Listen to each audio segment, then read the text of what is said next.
अस्सलाम वालेकुम, मेरा नाम है अकील हनीफ और आप देख रहे हैं एटी ऑनलाइन।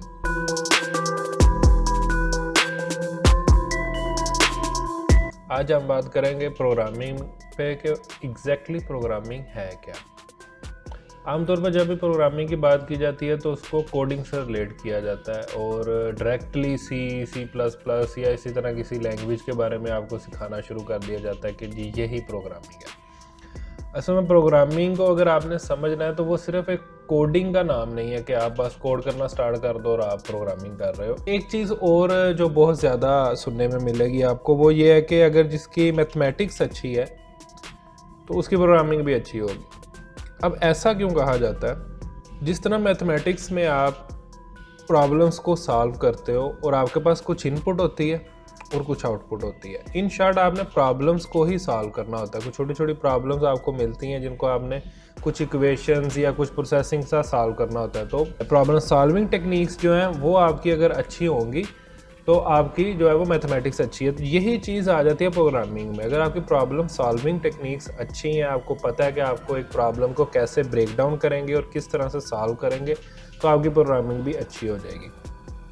तो जब इसको रिलेट किया जाता है तो क्यों ना हम इसको उसी तरह से समझो, और बेस्ट भी यही है कि प्रोग्रामिंग को आप मैथ्स की तरह समझो। जैसे आप मैथ को सॉल्व कर दो इसी तरह आप प्रोग्रामिंग की प्रॉब्लम्स को भी सॉल्व करो। अब प्रोग्रामिंग क्या है, असल में आपको बहुत सारी एग्जांपल अजीबोगरीब भी दी जाती हैं। लाइक ये कोई रेसिपी है, आप जैसे कुछ तैयार करते हो, उसमें इंग्रेडिएंट्स डालते हो, आप कुछ बना रहे हो, ये भी कुछ इसी तरह से इसमें भी कुछ इंग्रेडिएंट्स होते हैं, आप उस पर कुछ प्रोसेस करते हो और आउटपुट आ जाती है। अपनी अपनी एनालॉजीज बनाई गई हैं, ठीक है, वो एक हद तक समझने के लिए, लेकिन एग्जैक्टली इसकी कुछ टेक्निकल ग्राउंड्स होनी चाहिए। इस तरह की एग्जांपल से इसको समझना बहुत अजीब और फनी लगता है। अब टेक्निकल ग्राउंड्स इसकी क्या है? कंप्यूटर एक डम मशीन है।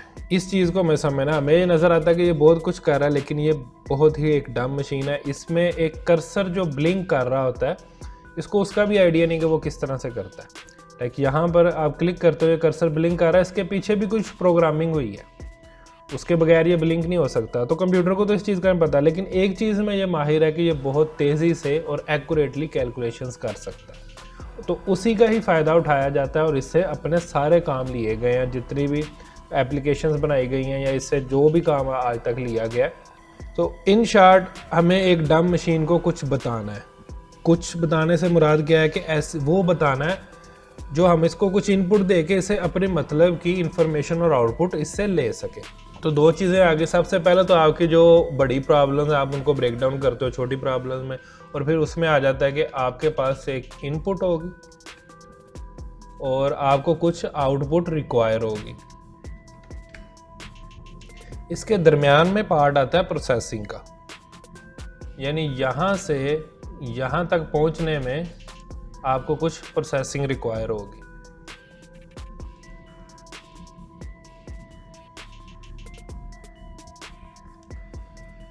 ठीक है जी, प्रोसेसिंग आपने करनी है। अब यहीं पर असल में ट्रिकी पार्ट आता है।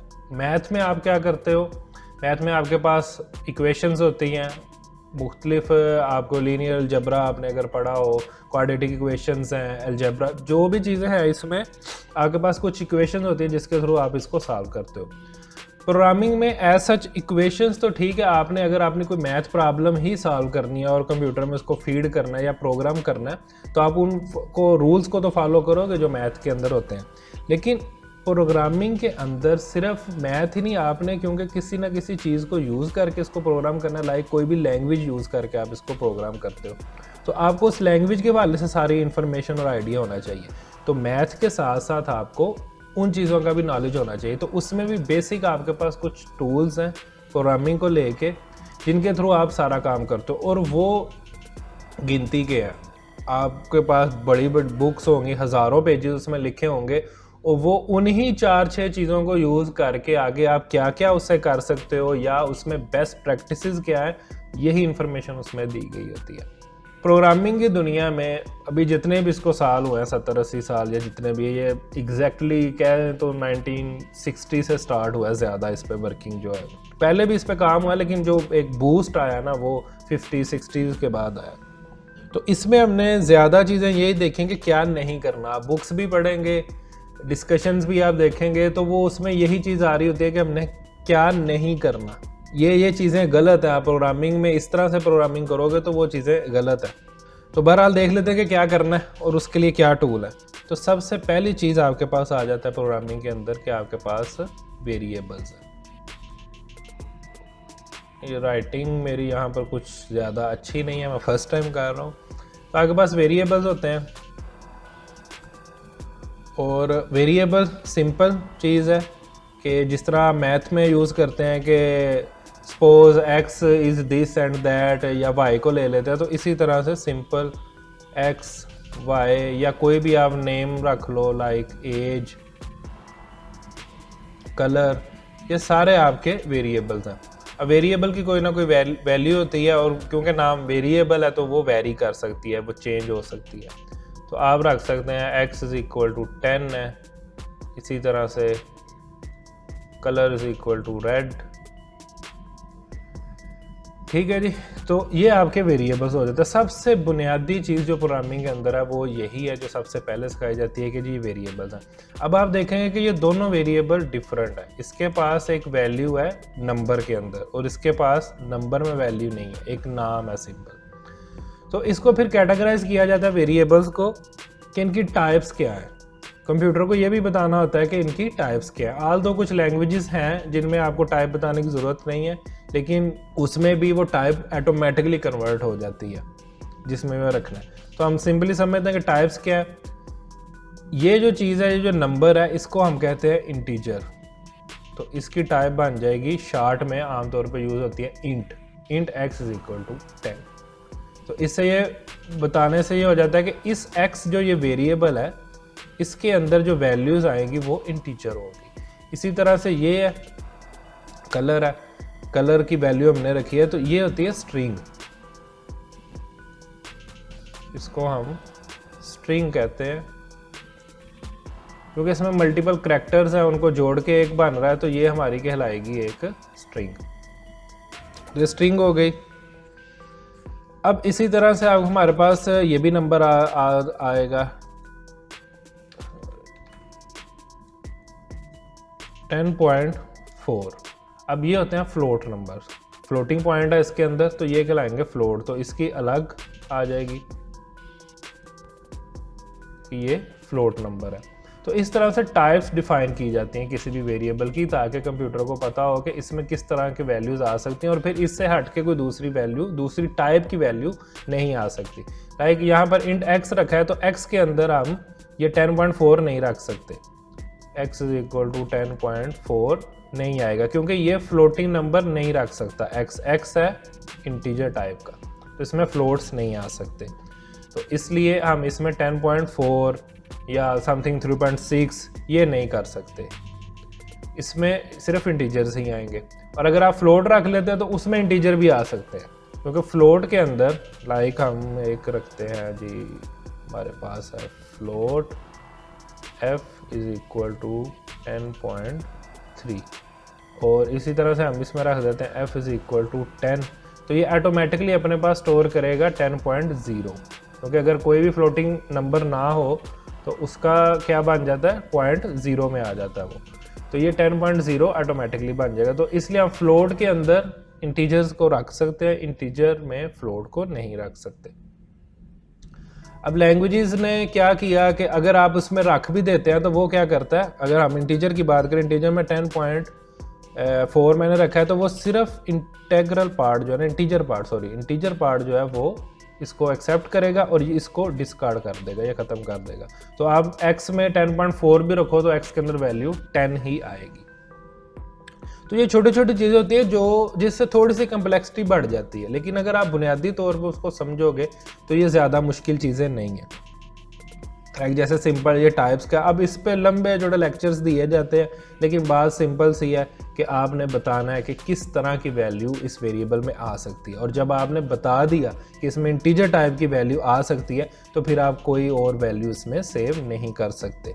अगर आप करते हैं या तो वो कन्वर्ट हो जाती है, जैसे मैंने बताया कि 10.4 की जगह पर ये 10 रह जाएगा सिर्फ यहाँ पर इसके पास, और ये वाला पार्ट है डिस्कार्ड हो जाएगा, ये ऑटोमेटिकली हो जाएगा। लेकिन आउटपुट में आपको ज़ाहिर अगर आपने गलती से int x = 10.4 रखा और बाद में आप इसको आउटपुट करवा के देख रहे हो या कहीं पर कैलकुलेट कर रहे हो, तो वो तो एग्जैक्टली वो वैल्यू नहीं आएगी जो आप एक्सपेक्ट कर रहे हो।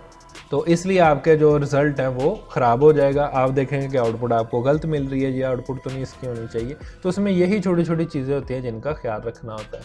अब ये दो चीज़ें हो गई टाइप्स को लेके कि आप क्या क्या आपकी डाटा टाइप्स जो है वो आप सेट कर सकते हो। अब इसमें एक और बड़ी बुनियादी चीज़ होती है जो सबसे पहले सीखनी होती है, वो होती है टर्मिनेशन, कि लाइन एक टर्मिनेट होगी। आप लिख रहे हो, आपने ये एक स्टेटमेंट लिखी, अब कंप्यूटर को किस तरह से पता चलेगा कि ये स्टेटमेंट एक कंप्लीट हो गई है। आमतौर पर हम फुल स्टॉप्स यूज़ करते हैं, जहाँ पर भी लाइन कंप्लीट हो जाती है आप फुल स्टॉप लगाते हो, इसका मतलब है कि एक लाइन कंप्लीट हो गई है। प्रोग्रामिंग के अंदर फुल स्टॉप्स नहीं यूज़ किए गए क्योंकि वो आप इंग्लिश में या और भी किसी लैंग्वेज में हम ये यूज़ कर सकते हैं। यहाँ पर आप देखें फुल स्टॉप हो और 10.4 लिखा हो तो ये तो मिक्सअप हो गया ना, कि ये लाइन ख़त्म हो रही है यहाँ पर या ये फ्लोटिंग पॉइंट को रिप्रेजेंट किया जा रहा है। तो इसके लिए क्या किया गया कि सेमी कॉलन यूज़ किया। ठीक है जी, सेमी कॉलन को हम यूज़ करते हैं लाइन टर्मिनेशन के लिए। यहाँ पर हम एक कंप्लीट स्टेटमेंट को देख लेते हैं कि कंप्लीट स्टेटमेंट किस तरह से लिखी जाती है। लाइन टर्मिनेशन का मैंने बताया जो कि सेमी कॉलन है, ये आपकी लाइन को टर्मिनेट करता है। अब यहाँ पर हम देखते हैं int x = 10 और सेमी कॉलन, ये आपकी एक पूरी लाइन है। एंड पे टर्मिनेशन के लिए सेमी कॉलन आ गया। इससे पता चलता है कंप्यूटर को भी कि ये लाइन एक कंप्लीट हो चुकी है। तो ये पार्ट हमारा बन गया डाटा टाइप कि ये इंटीजर होगा, ये हमारा वेरिएबल का नेम है, ये आप कुछ भी रख सकते हो, XYZ, age, date, product, whatever जो भी आपको रिक्वायर है।